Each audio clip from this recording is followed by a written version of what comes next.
Hello viewers, wouldn't it be great if you could scan hundreds if not thousands of markets in minutes with a scanner that you built your very self around a set of strategy rules? Well, in this video I'm going to show you exactly how to do that in Python, and we're going to be scanning FX, crypto, stocks, futures all at the same time around a specific rule set. So this bit of code took me no time at all to produce. It scanned 600 markets nearly across FX, crypto, futures, stocks, and the output whittled it down to just these few you can see coming up on the screen now. And basically it was built around a simple buy the dip strategy. Was the market in question above the 50 and 200 moving average and had the RSI dropped below a certain level? That created a watch list.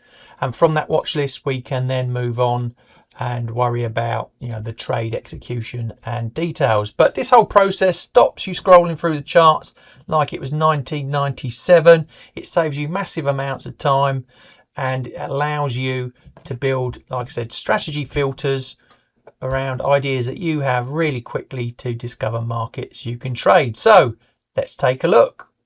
Just a quick note to say that my Mastering Python for Trading course is now live and available. Special go live offer at the moment, just £99 until the 9th of March, and then it becomes £299 from then on. If you're interested in building this sort of stuff in Python, you're just starting out, you want to know how to get into Python, we've got all that covered. So from beginner all the way through to focusing really on all the trading aspects you'll need to know: chart building, backtesting, strategy design and implementation, and even into machine learning. It's all there in that course, and the links are available in the description below this video if you want to find out more and get going in that. So before getting into the code, let's talk about what this scanner actually is. It's actually a watch list engine. It's not the get in trigger for the actual trade. What it's doing, it's going away through hundreds and hundreds of different markets and whittling that down to a short list of potential opportunities for your trading strategy. This one just built on a real simple set of rules. Got to be above the moving average 50 and 200 for the filter, and then we want to see that the market's cooled off, it's pulled back, so we're using the RSI as our threshold into this filter. And I've got it set at 50, but ideally for a proper pullback you want it to be pulling back into the 30. We've then got our short list, and like I said, we're scanning FX, crypto, futures, stocks all at one go, and that's what makes this really, really powerful. Especially using Python, we can go away and look at a plethora of markets. We're not restricted in any way. We're in control. We can change the rule set. We can do what we like to pull back our watch list, and that makes this a really, really powerful tool. So like I said, we're literally just going through all those hundreds and hundreds of markets, pulling back a short list around a set of criteria, and then we take that criteria and we then, like I said, move that into the trade opportunity world. We could maybe set it up on a chart filter, or you could further automate it and make it a much more through system. But for this example, I'm just showing you how easy it is to create a really powerful watch list quickly, simply and efficiently. So into the code we go. The code's built on a few clean layers. Firstly, we're going to build the symbol universe. We go and pull back the S&P 500 stock list, put that into a CSV file so we're not refetching it all the time. Then we add on our extra futures, FX, crypto symbols to create one master universe. That gives us our scan list. Next, for each symbol, we download the daily data from Yahoo Finance. Remember, I said this is an example, so you can take what time period you like according to your data source. You could do it by minute, hours, whatever, to get the necessary results that you are after around your buy the dip strategy, if that's what you're using, or whatever strategy you have come up with. And then from that, well, we're going to actually pull in a year's worth of data, although the longest calculation there is 200 day moving average, so you probably want 220, 230 as the minimum to get that to actually calculate properly. Remember, it's a daily time frame scanner. This is just for the example. You can do what you like with it. I'm just showing you how easy it is to build. And then what happens, we go on to the indicators, the 50, 200, and I'm using the Wilder RSI 14 relative strength index indicator there for our threshold filter. It goes away, it scans and checks for the conditions. Is it the price of whatever market above the 50 and 200, and has the RSI Wilder dropped below a certain threshold? Like I said, I set it to 50 in this, but ideally you probably want to be around 30 or below to be a true buy the dip opportunity. And then it basically giving us a full set of scan results, and from that we take that short list as our candidates into our next step, which in this instance could be further automation around that process, real live data to time your way in. It could be a Renko chart that you're using, or whatever setup you've got to time your way in. Or alternatively, you could take the output of the results over to maybe something like TradingView, set up a watch list there, and then create signals, alerts around a more finite set of rules to get your timing in to the trade. It might be, especially I find on these buy the dip strategies, when the RSI moves back up through that over sold zone, so it might be a 25, 30, 35 level, that triggers the actual trade entry. So remember, this is just a short list of potential opportunities and not the trigger. So let's quickly run through the code. It looks a lot, but it's not really. We import our libraries that we need to get this to run. Remember, the data coming through Yahoo Finance, that's that library there. We set our user settings. You can play around with these as well. Again, I've just used standard settings. RSI length 14, the threshold 50. Remember I said 30 is probably better. We got our time period of data that we're using. And then we've also got some audit symbols just to prove that the code is doing what it says. That should come out in the results. We got a different path and URLs to produce our results out into. Then we've got our markets that we've talked about, those symbols, those extra ones, the futures, cryptos, FX symbols. Remember, I put there on the left is our CSV file of tickers. There they all are from the S&P. And then we scroll down a bit further. Then we got some, I suppose, tidying up of the symbol list there to make them clean and standardized, so it all scans nicely.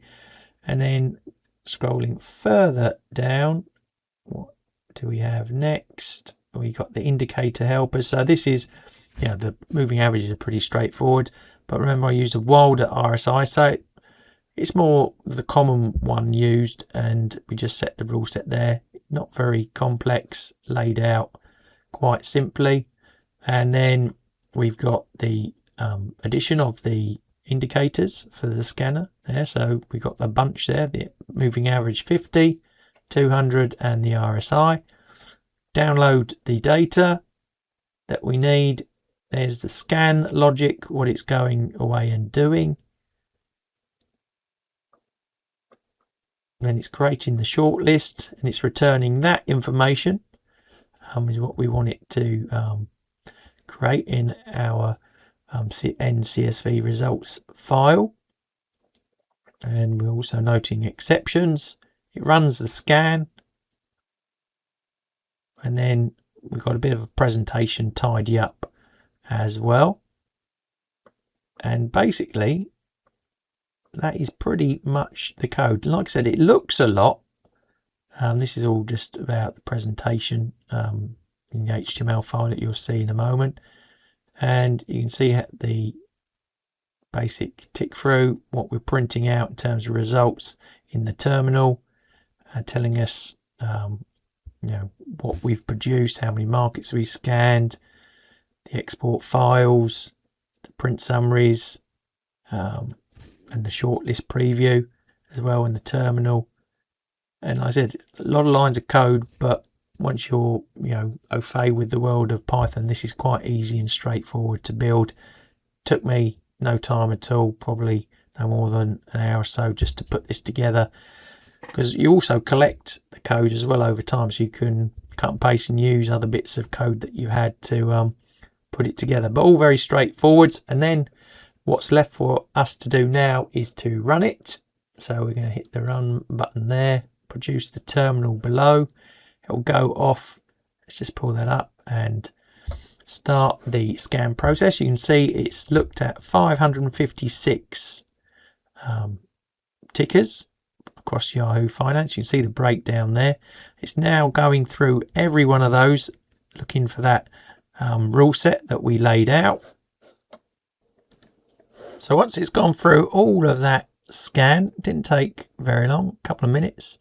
You can see the results. It says it's looked at 555, above the moving average 50, 331, above the moving average 200, 352, 293 past that combination, and 233 past the RSI filter, and combined that only gave us a short list of 18 possible candidates, and there were no data errors. It's telling us what the shortlist is by type. We've got 17 stocks and 1 FX to have a look at. You can see the output files that we have created.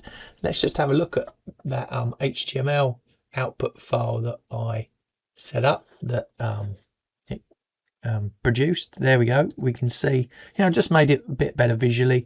We can see the different tickers that we're looking at. There's our 1FX, the New Zealand dollar, worth looking at. Notice there the RSIs aren't very low. Remember I said 30 and below. So actually this strategy at the moment on the daily chart, on its current strategy setups, probably not worth looking at anything at the moment until these RSI levels drop lower and it's still maintained that 50-200 moving average trend filter. But it just shows you how you can pull back and start to look at these tickers, add them to your watch list, for that next execution stage. So getting back into the results, you can see in the terminal, I got it to produce a short list as well. That's same as what we've just seen there. And that's our audit test to see whether the criteria worked. And over on the left, again, we produced a shortlist candidate CSV file that you can see there. And we got the full scan results, what it did through the whole lot. You can see the logic there, the yes, no, did it meet the criteria going in there. So very quickly, very simply, we've got a great watch list to potentially go away with and refine into, like I said, our actual trade trigger setup. And I hope you can see that this scanner is a great illustration of the power of Python, why it's an essential skill for today's trader if you want to get ahead. You're not tied to any costly monthly subscription that's restricting the way you can filter. You're in total control. You can analyze the way you like. You can build the strategy the way you like, come up with whatever and then put it through Python and then take it to that next level. And this scanner was just a simple buy the dip strategy idea. We didn't get any meaningful results, but we got a shortlist down from 560, 570 trades all the way down to about 18, but we could add them onto the watch list. We could maybe further code and make that fully automated for a real-time live data trigger, or we could maybe send it off to TradingView and create some alerts around there. But hopefully, like I said, you've seen the power of Python here and how